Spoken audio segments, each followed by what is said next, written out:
WhatsApp wakunzi bandaho TV, j'espère que vous allez bien. Monique kuri micro, uno musi birashushe baje taragira subscribe, ja kuri ndaho TV subscribe, like na share kugira urabe ibintu bishushe. So muri kwana twaba turi kumwe n'abakinyi b'amareresi batavyorosha. Werindira mukanyura byibonera. Davis, on y va. Ubu turi kumwe n'umwe atwaye team y'amareresi. Reka atwidondora.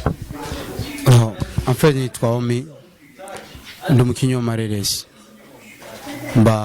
Bamukinama. Okay. Club yanje yitwa The Creative Films. Ni kintu nashatse kugira ubuzima bwanje bwose. Ngaho nyene kweri ki wayise Kubera nayise nibonye mu gihe cyose izina ryanje cyafata nino cyavugatireka nke club ambavuga ati ivuye kubivanye n'izina ryanje. Avuga ati muri club ashobora kuba abantu batandukanye. Imbere ya vyose yari AGCFDG, Association des jeunes pour l'information des plans de lab. Igihe nabonye igihe tukoranye n'abantu bahisemo kuzabagi haba ingorane zimwe ariko nahisemo gwatika reka ngerageze kwidondora mu izina ryanje. Niyo nahisemo kuya club yanje cyandayita The Creative Films. Yamfashe mu gihe kinini cyane kugira nshike mu numbero yanje, ariko nagiye nca mu club atandukanye kugira mbe mfise n'akazi na gatoya. Nijo no vuga ni dondore gatoya kwanza. Mashaka kutubwira mwabitanguye ryari? Igihe natanguye club ndibaza ni hafi na myaka mishira cyamo. Maruye mije vuga ati ni umwaka umwe. 2019. Ni navuga ati nangure club yiwanje. Kandi zwati nawo ndafise abanwaye. Nafise abanwaye ariko nabatika mfate girina ga club kiwanje. Nangure buhoro gushikanza gushika ku ntumbero yanje. Niziye ngorane muhura nazo mwiko mukina film? Muri film dura n'ingorane nyinshi. Apede sana bati ngora duhuramo abasani. Usanga iyo muhuye bashise kugira muje muri tournage. Iyo musana mbwa tishika kare ugasanga aratevye. Ico kintu uri mu director kirakubabaza cyane. Kuko mu buzima umwanya ni ikintu gikomeye cyane. Iyo udakoresheje umwanya biba bigoye mu buzima. Cyo bati nzongorane duhura na kindi. Ko twabonye abakobwa beza n'abahungu beza mwabakuye. Kubona abakobwa beza ni ibintu bisanzwe. Kuko filme tegezwa kuma abakobwa beza n'abahungu baboga. Na kindi cyo bati kandi iyo umuntu ubonye umukobwa mwiza iyo ari muri club niyo umuhungu aje ariguma we acaguma ibisa muri club parce que yabonye umukobwa n'umuntu wasi kinafurahia kwa watu wengi. Mwanamke akiwa muri club pako mwanamke hata mtu baki akija inakuwa vizuri sana.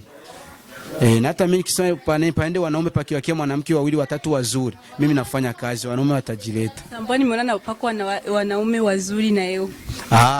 Na kama pako wanaume wazuri wanaletwa na mwanamke.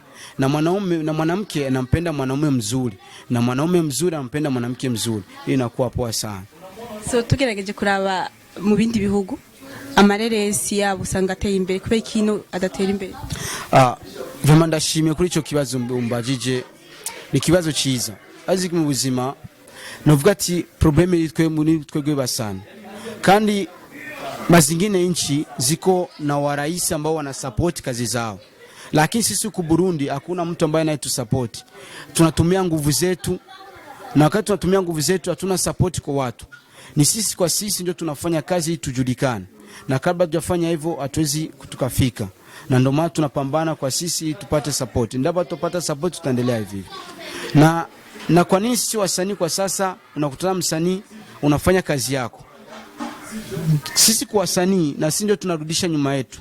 Unakutana msanii anafanya kazi yake, anapoona movie yako anashinda hata kutia link, hata kupartage kwa wengine. Na sisi ni mcheza sinema. Hiyo inaturudisha nyuma sana. Endapo mwenzako anafanya kitu unakitizama, kipartage au kisupport utie link. Hata mwenzako akiona kesho tutaenda tunapanda pole pole. Fulani siliona movie yake, fulani yona movie yake. ni ile ushirikiano, na endapo tujafanya ushirikiano hatuwezi tukafika kitu chochote. Sasa kwa nini wasanii wa Burundi tuna ushirikiano? Unajua si wasanii wa Burundi kwa nini tuna ushirikiano? Wanawivu sana. Wanawivu sana. Sometimes msanii wa huku Burundi akiona mwenzake alifika katika hatua ya kwanza, anajiwaza kwa nini mimi niko nyuma? Anaanza kumtilia wivu. Unajua katika maisha sisi wote hatuwezi kuwa master. Hatuwezi kuwa master, lakini panaweza kuwa panaanza hatua ya kwanza wa mwenzetu akisha sisi tuko nyuma yake. Maana tukisema tutoke sisi wote anza kuwa shida sana. Ko tubona igihe cyatunaje mukina mu mazu meza, imiduga myiza, ivyo byose mubikura biraborohereza kuronka. Uramu uvuze uko nibitworohera kuko mu buzima filme na mahera. Kandi filme udafisa mahera ndoshaka kina filme. Nco tati bidutwara umwanya munini cyane biratugora. Ariko turagerageza mu buryo bwose kugira dushikira intumbero yacu.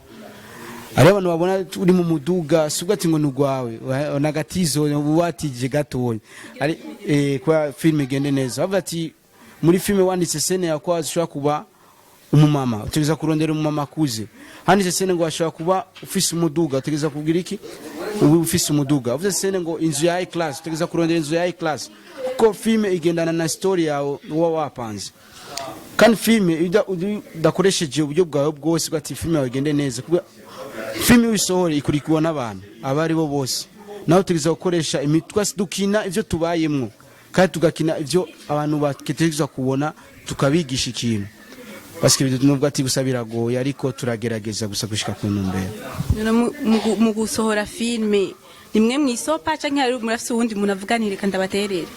Okay, je novuga ati ubuzima bwanje kigiye natangura filme nyinshi nakina z'abandi na mfisano andongoye ariko jisika maintenant gerageje gukoresha ubwo bwanje mfise ako ndafise umuntu muri umwana ndafise umuntu yikuye kugati kadufatane 10 wanje 10 we twiteranye parce dushike parce umuntu ndamwita innocent n'umuntu parce amfata akamfata mu magoga no marushwa tugakora na kino bwati ni nguvu zacu dukoresha ariko yomfashe umuntu yoshaka kumfasha jewe kuyanshike ku numbero bane parce que talanje ndayifise kandi cyane ariko buzujye umuntu yoshaka kumfasha kuyanshike muri tala yiwanje cyo tumubwa ati twacafise umujyo bunini cyane bwo gukoresha badushike mu numbero ziwacu.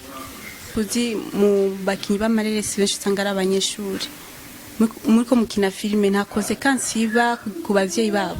Okay, consequence kiteza kubamo ariko konsibazi mu buzima y'umuntu uri responsable gutwara club nibisaba ubunini nibisaba kugira ngo ubufise imyaka myinshi cyangwa umuntu kuze ariko club gutwara club bisaba kugira ufise umutima w'ubugume kuko umutoya arashaka gutwara mukuru arashaka gutwara mutoya en fait de ça yo utwaye abantu tegeza gushika ku bavyeyi babo kwasabira uruhusha kandi abavyeyi babo yuba convaincre cyane bategeza kuvyemera kuko dukini ikintu kimeze bon bashaka bati twe dutangura 15 tugaiza 17 nuko nyene iyo mubwiye umuvyeyi 17 tuza kubona umwana wawe kandi iyo umuntu wawe aronse ingorane nyabaki tuza kumubona muri jama ngo tubwire twebwe turamwegera ama ashiki basike nubwo ati gusa turasaba uruhusha ku bavyeyi babo bakamubaka baduha na kiyo dakoresheje uruhusha ukoresheje club na basha udufunga shaka kugira iki cyo tuma dukoresha gusaba uruhusha.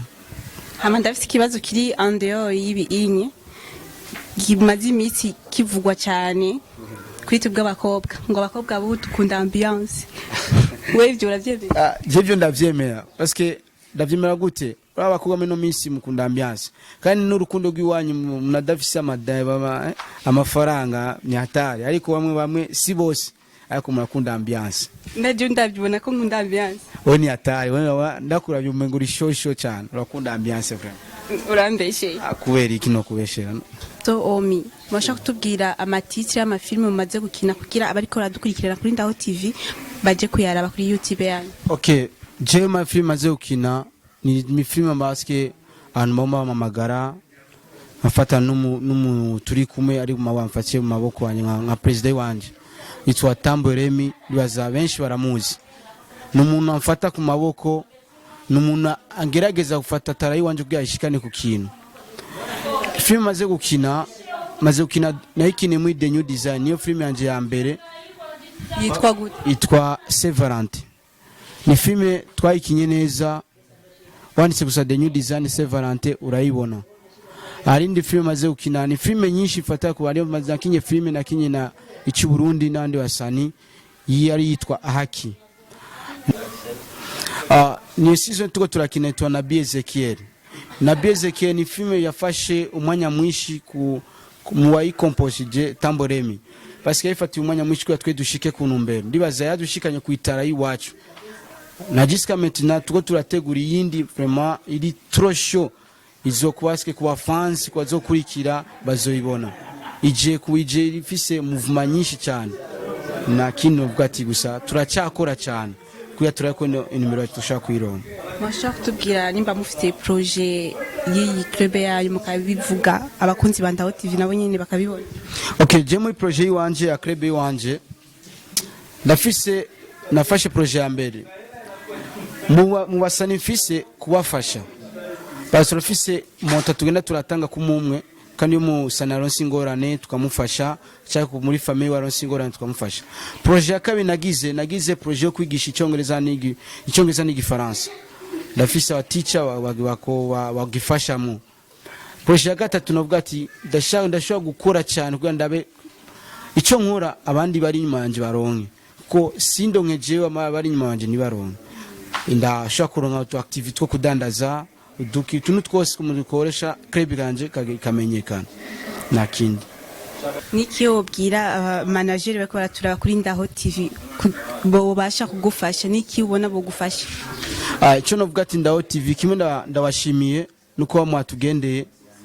Novuga ati bajya bakurikiye interview wanje cyangwa bakaza kuyibona bamenye ko twe abakinyi reresi dukeneye support, dukeneye badufate, dukeneye ikintu cyose cyo bakibonye bagibaske bashiri like cyangwa bagipartage. Cyo kintu kichosha kudufasha n'abatokoresha mahera, ariko iyo babonye ikintu cy'iwacu bagishire ko like tuziza gushika mu ntumbero. Kuko iyo umuntu mukoze video ishikano henshi nishitsano henshi yo ushize like ari abantu baronka mahera bice kuri like, ariko twe muri ntumbero nka turashika ko mu Burundi, ariko ariyo bamwe bafise amahera bamaze gushika kuri ntumbero. Cyo noshimira gusandaho TV mwatugendeye kandi Imana bahezagira, kandi abantu baza gukurikira mye gusa turakeneye twe abakinyi b'ireresi turakeneye support, haba mu gihugu haba bano mu gihugu turakeneye support. Kwa ikintu dukina ni mico y'ikirundi kandi ibintu tubamo mu buzima bw'iwacu, na kintu novuga gusa ni support gusa.